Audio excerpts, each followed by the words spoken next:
22,3 milliards d'euros. C'est ce que Stellantis a perdu en 2025. La deuxième pire perte de l'histoire d'une entreprise française, derrière Vivendi en 2002. C'est 10 modèles précis vendus aujourd'hui dans votre concession qui ne se vendent plus. 7 marques sur les 10 dernières du classement Fiabilité 2026 appartiennent à ce groupe.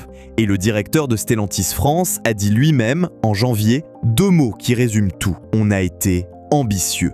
30 mars 2026, l'Argus fait son décompte sur les sites des constructeurs. 101 230 voitures neuves dorment dans les concessions françaises. Record absolu depuis 2020. Plus 25% en un an. 3 marques en tête. Renault, 14 566 unités. Peugeot, 10 920. Volkswagen, 10 769. Vous avez bien lu, Volkswagen, 3e stocker de France, juste derrière 2 marques tricolores. Ça donne le ton.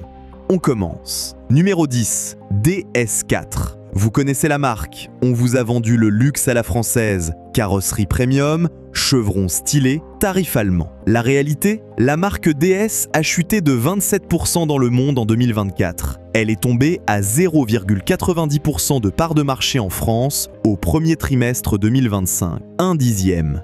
Sur 10 voitures vendues dans l'Hexagone, 9,5 ne sont pas des DS. La DS4, c'est une Peugeot 308 avec une autre carrosserie et 8 000 € de plus. Voilà, le client français a fini par lire la fiche technique. Et le pire, c'est que le nouveau patron de Stellantis, Antonio Filosa, a tranché en octobre 2025. La prochaine génération de DS4 s'est annulée, le programme arrêté. Si vous achetez une DS4 aujourd'hui, vous achetez la dernière, sans descendance, sans renouvellement, avec une cote occasion qui va plonger sans filet. Au classement Mobilian 2025, DS 24e sur 30. 3,5 sur 10. Note attribuée par les concessionnaires eux-mêmes pour les défauts de fabrication. Quand votre propre vendeur vous met cette note, c'est qu'il y a un problème. Numéro 9. Citroën C5X. Le grand pari de Citroën pour relancer le segment des berlines familiales. Sorti en 2021, hybride rechargeable, suspension à butée hydraulique. Sur le papier, séduisant. Sur le bilan, désastre.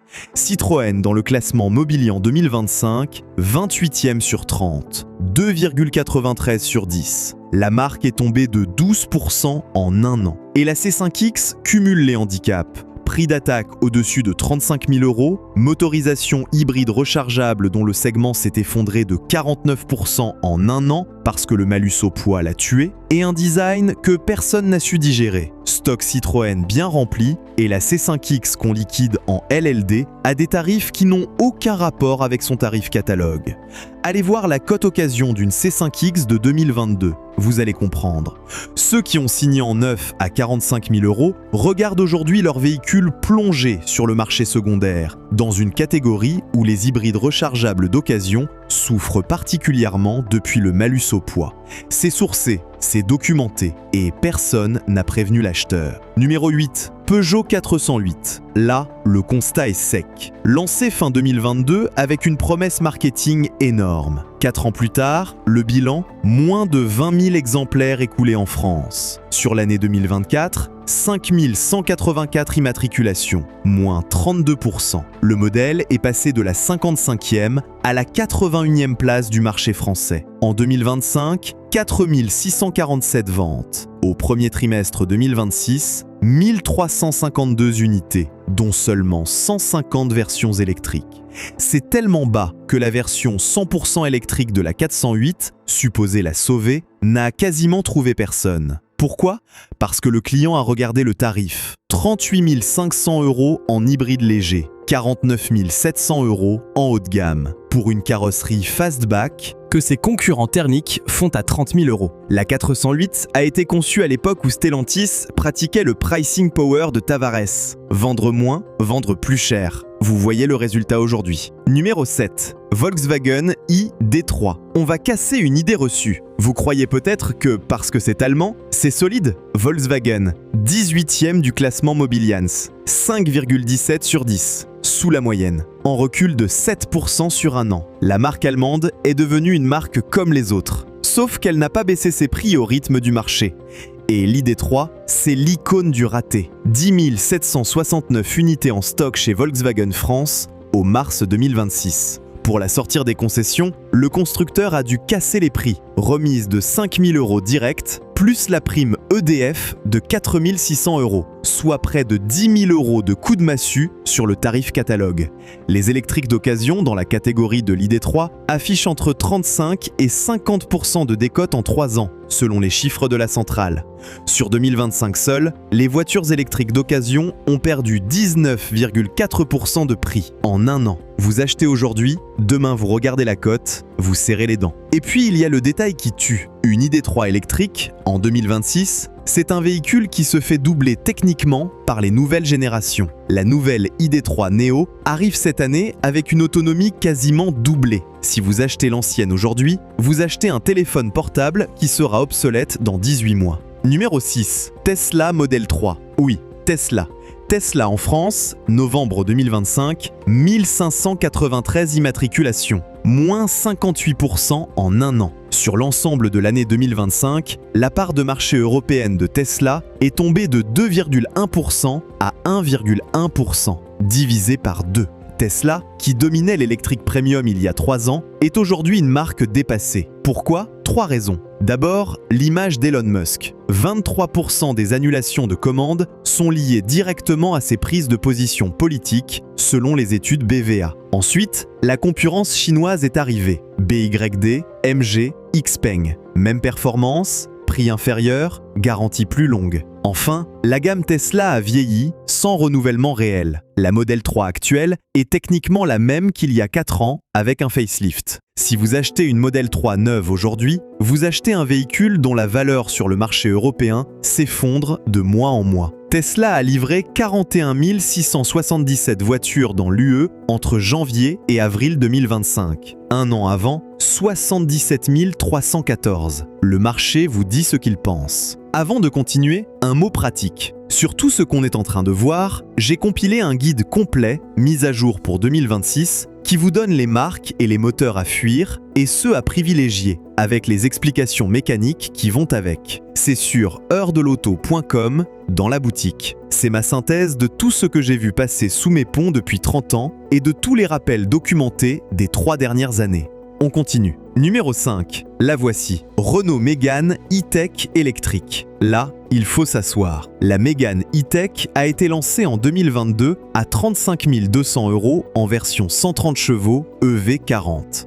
Pour s'aligner sur la concurrence, notamment la Volkswagen ID3 et la nouvelle vague chinoise, Renault a baissé son tarif catalogue de 4 000 € début 2024. Une voiture qui perd 4 000 € de valeur d'achat en moins de 2 ans par décision constructeur, ça se voit immédiatement sur la cote occasion. Les premiers acheteurs ont payé plein pot, ils encaissent. Et c'est sans compter le marché de l'occasion. Les électriques intermédiaires comme la Mégane E-Tech, la Peugeot U208 ou l'ID.3 affichent entre 35 et 50% de décote sur 3 ans. Sur la seule année 2025, les voitures électriques d'occasion ont perdu 19,4% de leur prix selon la centrale. 19,4% en 12 mois. Et certains modèles vont jusqu'à 58,8% de pertes sur 5 ans. Le propriétaire qui a payé 38 000 € sa Mégane fin 2022, avec son chèque, son crédit, sa fierté de rouler français, voit aujourd'hui son véhicule coté largement en dessous.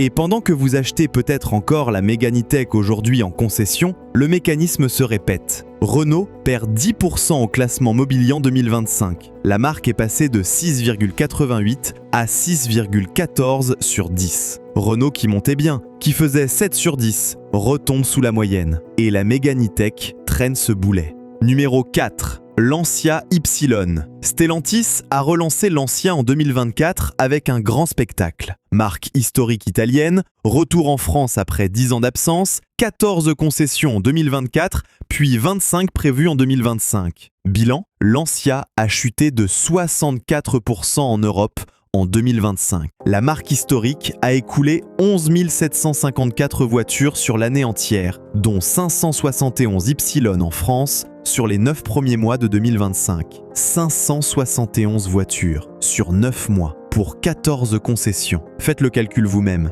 41 voitures par an et par concession. Un coiffeur de quartier tourne mieux. Et le rappel hybride 1,2 du 20 mars 2026, qui a frappé 211 725 véhicules Stellantis en France pour risque d'incendie sous le capot, a inclus 911 Lancia Ypsilon dans ses chiffres officiels. Une marque qui se compte encore en centaines d'unités vendues et qui se retrouve déjà dans une campagne de rappel pour qu'on lui pose un capuchon de protection plus large pour qu'elle ne brûle pas. Voilà, au classement Mobilian, Lancia est statistiquement absente du tableau de référence, tant les volumes sont faibles. Mais on continue à la pousser dans les grilles tarifaires de Stellantis pour faire de la marge. Vous achetez une Ypsilon neuve aujourd'hui, vous achetez la cousine techniquement identique de la Peugeot 208. Sauf qu'elle vous coûte 2000 € de plus pour le logo italien. Numéro 3, Alfa Romeo Junior. Là, on touche le fond. Alfa Romeo a obtenu la pire note du classement Mobilian 2025, 1,88 sur 10. Bonnet d'âne absolu. Une chute de 1,65 points en un an,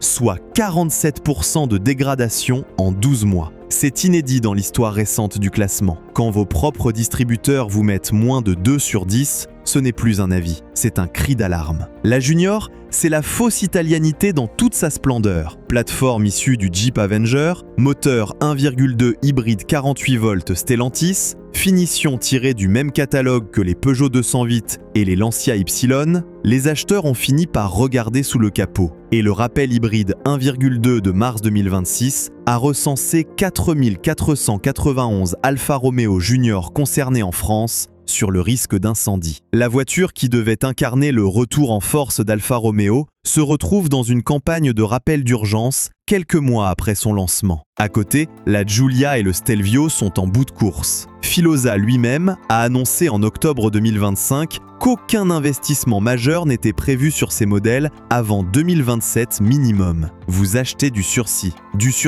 hors de prix, avec une marque dont les concessionnaires eux-mêmes vous mettent 1,88 sur 10. Numéro 2, Maserati Grecale, le naufrage le plus visible de la galaxie Stellantis. Maserati a perdu 57% de ses ventes en 2024. Au premier trimestre 2025, la chute a continué, moins 48%. La marque a vendu 1700 voitures dans le monde en 3 mois. Dans le monde. Pour comparer, Lamborghini sous Volkswagen en a vendu 2967 sur la même période. La marque luxe italien Stellantis vend moins que Lamborghini. Le Grecale tout seul est passé de 17 242 unités produites en 2023 à 7 250 en 2024. Une chute de 58% de production. L'usine italienne de Cassino tourne à 40% de sa capacité. Et la version Folgore électrique est un échec absolu. 25 unités vendues en Allemagne en 2024 sur 541 Maserati immatriculées.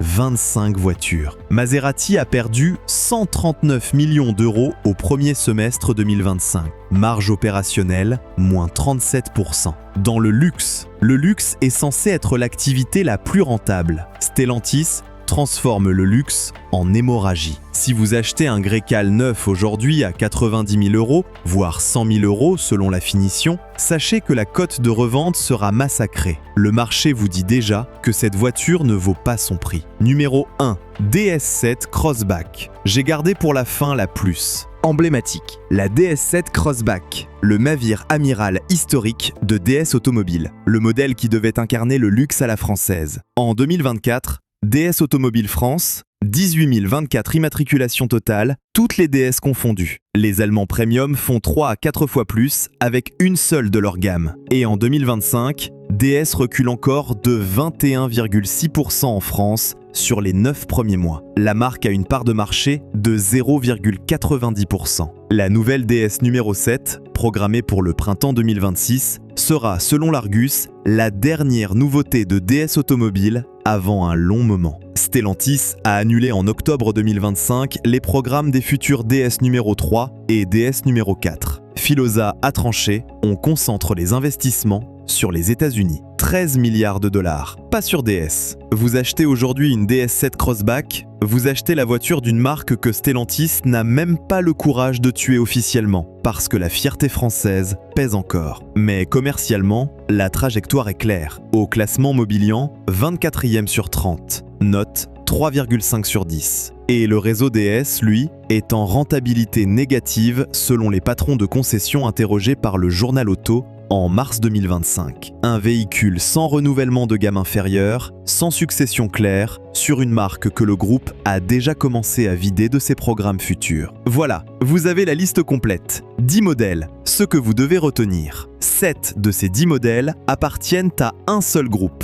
Stellantis. Le groupe qui a perdu 22,3 milliards d'euros en 2025. Le groupe dont Antonio Filosa, le nouveau patron, a dit en février 2026 que les résultats reflétaient le coût d'une surestimation du rythme de la transition énergétique. Traduisez, on a parié sur l'électrique trop vite. On a monté les prix à des niveaux que les Français n'arrivaient plus à payer. On a sacrifié la qualité de fabrication sur l'autel de la marge.